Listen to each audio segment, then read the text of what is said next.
Well, good afternoon.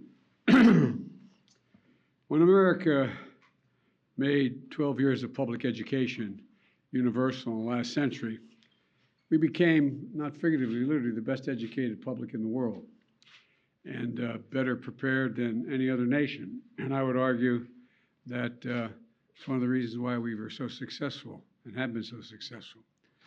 But as you've all observed, other nations have caught up. In the 21st century, in my view, I think the vast majority of Americans, 12 years of universal education is not enough. And that we're going to be outcompeted by the rest of the world if we don't take action. But here's the deal.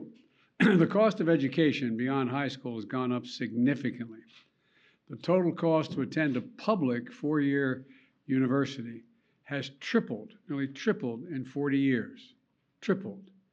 Instead of properly funding public colleges, many states have cut back their support. We were just talking about that in the Oval. Many states have cut back support for their state universities, leaving students to pick up more of the tab. And for 50 years, Pell Grants had been a key way for the federal government to help lower income families, particularly those earning less than $60,000 a year, to send their kids to college. Those Pell Grants used to cover 80% of the cost of going to a public four-year college. Today, Pell Grants cover 30%, roughly 32%. That's 1/3 of the cost as opposed to before. It matters. I remember walking up, and now my dad, like probably a lot of your folks, cared a lot about your education. My dad's greatest regret was that he never got to go to college. And my dad was a very well-read man, particularly history, but it was a great regret. And you always say, "Joey, you're going to be a college man." And I say, "Dad, but what does that matter? I mean, you can still get fired if you're a college man."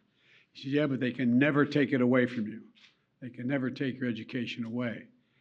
And I remember my senior year, I got into one of the little Ivies, and I got into a number of schools, and we're trying to get the money, even with financial assistance, to be able to go there. We had 4 kids, all of us wanting to go to school. And I remember going down after a baseball game. I went to a really good school up in Claymont, Delaware, on the Pennsylvania border, and drove down to Newark, Delaware, where my dad worked at an automobile agency. And I walked in, and I had my spikes, and because the reason I was going down, when your dad works in an automobile agency, the great advantage, you get a new car to go to the prom, or a good used car off the lot. You think I'm joking? I'm not joking. And so I went down to my 51 Plymouth with beach towels for seat covers, and I had my uniform on, my spikes off. I ran in, and the woman's name was Mary, who ran the place. I said, "Mary, where's Dad?" She said, "He's out in the lane going into the repair shop." Give him my word, true story.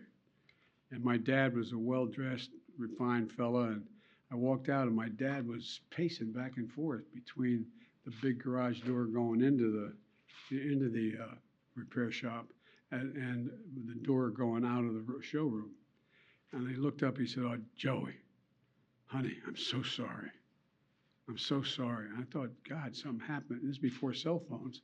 So something happened to one of my brothers or my sister or my mom or something. I said, "What's the matter, Dad?" He said, "I went to see," the guy's name was Charlie Delcher, who was a vice president of the Farmers Bank, which was a state-owned bank that did a lot of the financing of people wanting to purchase a car. He said, "I went to Charlie and asked to borrow the money." He said, "He won't lend it to me." He said, "I'm so ashamed. I'm so damn ashamed." You know, my dad was like millions of parents all across the country. Want to help the kids to get to school, but there was just no way to be able to do it. And because he believed, as I do, that education was a ticket to a better life. It's something Jill and I, Kamala and Doug, we understand deeply. I'm sure the vast majority of you do as well. But over time, that ticket has become too expensive for too many Americans. All this means is an entire generation is now saddled with unsustainable debt in exchange for an attempt, at least, at a college degree. The burden is so heavy that even if you graduate, you may not have access to the middle-class life that the college degree once provided. Many people can't qualify for a mortgage to buy a home because of the debt they continue to carry. They carry, it's too high and they can't come up with the down payment anyway. A lot of folks are even putting off starting families because of the cost. And the dream of starting your own business is just way off in the distance with the debt that so many are saddled with. Many of you had to leave school because the financial strain was much too high. About a third of the borrowers have debt but no degree, and worst of both worlds, debt and no degree. The burden is especially heavy on Black and Hispanic borrowers, who on average have less family wealth to pay for it. They don't own their homes to borrow against to be able to pay for college. And the pandemic only made things worse. But we responded aggressively to the pandemic to minimize the economic impact of the harm of COVID imposed on individuals, families, and businesses. You all were there with recovery. Look, we increased unemployment benefits for workers who were laid off. We provided loans to small businesses so they could stay afloat and take care of their families and their employees. We provided assistance to people to put food on the table. Remember those long lines you guys would all film of cars, decent looking cars, not jalopies, nice cars, just waiting for a box of food to be put in the trunk in the United States of America, waiting for over an hour to get food in a trunk? And we provided rent and mortgage assistance to keep people from being evicted and thrown out in the street.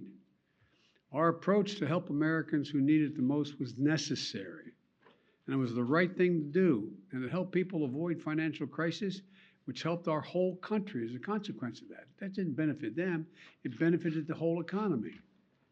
Our approach is why America's economic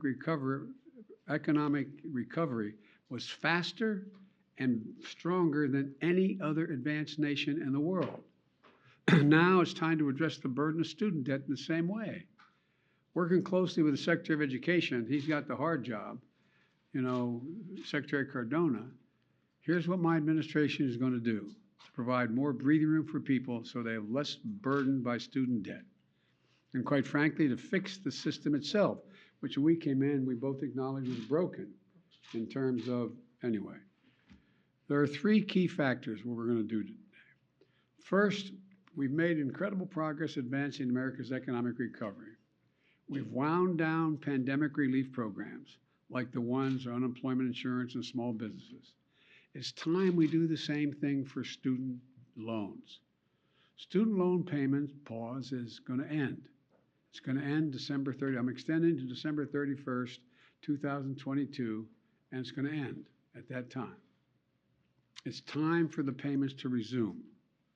Second, my campaign for president, I made a commitment.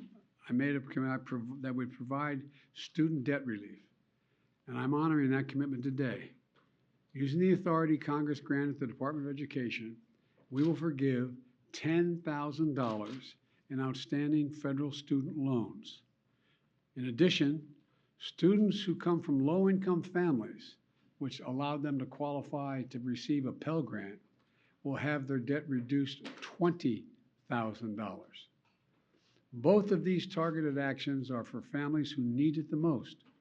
Working and middle-class people hit especially hard during the pandemic, making under $125,000 a year. If you make more than that, you don't qualify. No high-income individual or high-income household on top of the 5%, in the top 5% of incomes, by the way, will benefit from this action, period. In fact, about 90% of the eligible beneficiaries make under $75,000 as family. Here's what that means. If you make under $125,000, you get $10,000 knocked off your student debt. If you make under $125,000 a year and you received a Pell Grant, you'll get an additional $10,000 knocked off that total, for a total of $20,000 relief. 95% of the borrowers can benefit from these actions. That's 43 million people.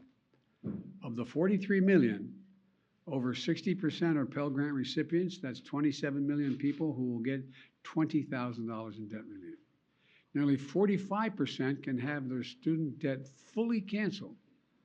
That's 20 million people who can start getting on with their lives. All this means people can finally crawl out from under that mountain of debt, to get on top of their rent and their utilities, to finally think about buying a home or starting a family or starting a business. And by the way, when this happens, the whole economy is better off. In the coming weeks, the Department of Education will lay out in detail a short and simple form to apply for this relief, along with information when this application process opens. By resuming student loan payments at the same time as we provide targeted relief, we're taking an economically responsible course.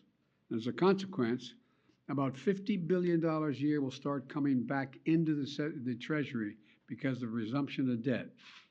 Independent experts agree that these actions taken together will provide real benefits for families without meaningful effect on inflation. Let's be clear. I hear it all the time. How do we pay for it? We pay for it by what we've done. Last year, we cut the deficit by more than $350 billion. This year, we're on track to cut it by more than $1.7 trillion by the end of this fiscal year, the single largest deficit reduction in a single year in the history of America. And the Inflation Reduction Act is going to cut it by another $300 billion over the next decade because Medicare will be paying less for prescription drugs, and over $1 trillion we added out for the next 2 decades. The point is this: there is plenty of deficit reduction to pay for the programs, cumulative deficit reduction to pay for the programs many times over. I will never apologize for helping Americans, working Americans and middle class, especially not to the same folks who voted for a $2 trillion tax cut that mainly benefited the wealthiest Americans and the biggest corporations, that slowed the economy, didn't do a hell of a lot for economic growth, and wasn't paid for, and racked up this enormous deficit. Just as we've never apologized when the federal government forgave almost every single cent of over $700 billion in loans to hundreds of thousands of small businesses across America during the pandemic. No one complained that those loans caused inflation. A lot of these folks in small businesses are working in middle-class families. They needed help. It was the right thing to do. So the outrage over helping working people with student loans, I think, is just simply wrong, dead wrong. Third thing, we're fixing the student loan program system itself. We've talked about this at length. This is really important. We're proposing to make what's called an income-driven repayment plan simple and fair. And here's how. No one with an undergraduate loan today or in the future, whether for a community college or a four-year college, will have to pay more than 5% of their discretionary income to repay their loan. That's income after you pay the necessities like housing, food, and the like. You currently pay 10%. We're cutting that in half to 5%. And after you pay your loan for 20 years, your obligation will be fulfilled if it hadn't already been fulfilled, meaning you won't have to pay any more, period. And borrowers whose original balance was less than $12,000, many of whom are community college students, will be done paying just after 10 years. These changes will save more than $1,000 a year on average for the borrower. It's a game changer. We're also fixing what's called, and this has been the bane of driving me crazy when I was out of office, the Public Service Loan Forgiveness Program. Now, this program forgives student loans to encourage those students who have those loans if they go and do public service.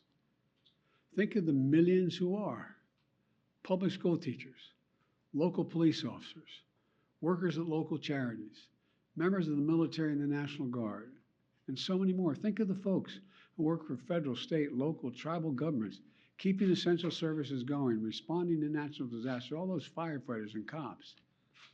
The program is designed so that if you serve in one of these jobs, and we'll be able to list those, and you'll be able to accurately assess whether you do. And make your loan payments for 10 years, even if it's not consecutive years. Your remaining balance will be completely forgiven. It's a great idea, but the program's a mess. It's so inefficient and complicated, too many people just give up. Think if a service member defers their student loan payment while they're deployed. The system is so restrictive that their active duty service didn't count as public service, and the loan isn't forgiven as promised. It's outrageous. Well, the man to my left is going to fix it. The Department of Education has recently proposed changes that will make this program work better and over the long term, much better. And now the department issues emergency temporary changes to retroactively credit public service so it counts and loans are forgiven. Since I've been in office, more than 175,000 teachers, nurses, police officers have been able to get over $10 billion in loan forgiveness so far through this program. But this opportunity expires on October 31st, 2022.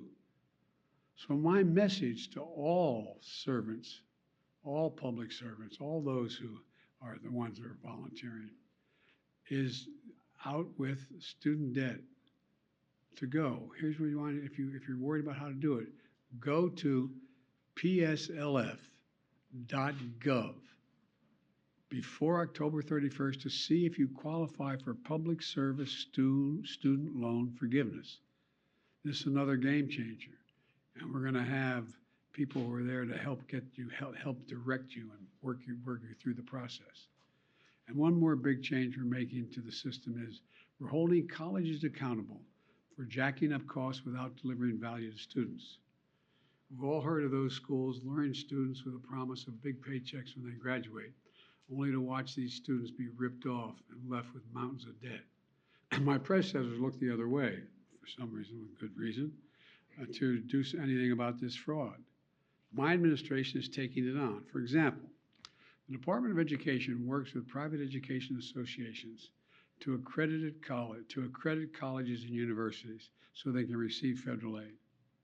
Well, last week, the Department of Education fired a college accreditor that allowed colleges like ITT and Corinthian to defraud borrowers. And combined with our emergency actions, the Public Service Forgiveness Program and other actions we've taken, we've been able to cancel more than $32 billion in student debt for 1.6 million borrowers, including those defrauded by these bad acting schools. Our goal is to shine a light on the worst actors so students can avoid these debt traps. Now, I understand not everything I'm announcing today is going to make everybody happy. Something is too much. I find it interesting how some of my Republican friends who voted for those tax cuts and others think that we shouldn't be helping these folks. Something is too little, but I believe my plan is responsible and fair. It focuses the benefit on middle class and working families. It helps both current and future borrowers, and will fix a badly broken system. And these actions build on my administration's effort to make college more affordable in the first place. It includes unprecedented investments, nearly $6 billion in historic Black colleges and universities, much of which is focused on pandemic relief to help students cover tuition and other costs so they could stay in school. And I must be honest with you, I'm going to continue to fight for doubling the Pell Grants. I didn't get that done this time. Let me say it again. 12 years of universal education is not enough. I'm going to continue to work for universal pre-K for every 3- and 4-year-old, and universal community college for education beyond high school. Let me close with this. I ran for office to grow the economy from the bottom up and the middle out. Because when we do that, everybody does better. Everybody does well. The wealthy do very well, the poor have a way up, and the middle class can have breathing room. And that's going to help America win the economic competition of the 21st century, because much of my time is spent, how do we remain the most competitive nation in the world with the strongest economy in the world, with the greatest opportunities in the world? That's what today's announcement is about. It's about opportunity. It's about giving people a fair shot. It's about the one word America can be defined by, possibilities. It's all about providing possibilities. We're going to have a lot more to say about this. There's a lot of material that's going to be put out as to how this is being implemented. And I want to thank you all, and God bless you all. Thank you, thank you, thank you. Mr. President, how much advance notice did you have of the FBI's plan to search Mar-a-Lago? I didn't have any advance notice, none, zero, not one single bit. Thank you. Mr. President, is this unfair to people who paid their student loans or chose not to take out loans? Is it fair to people who, in fact, do not own multi-billion-dollar businesses to see why these guys give them all tax breaks? Is that fair? What do you think?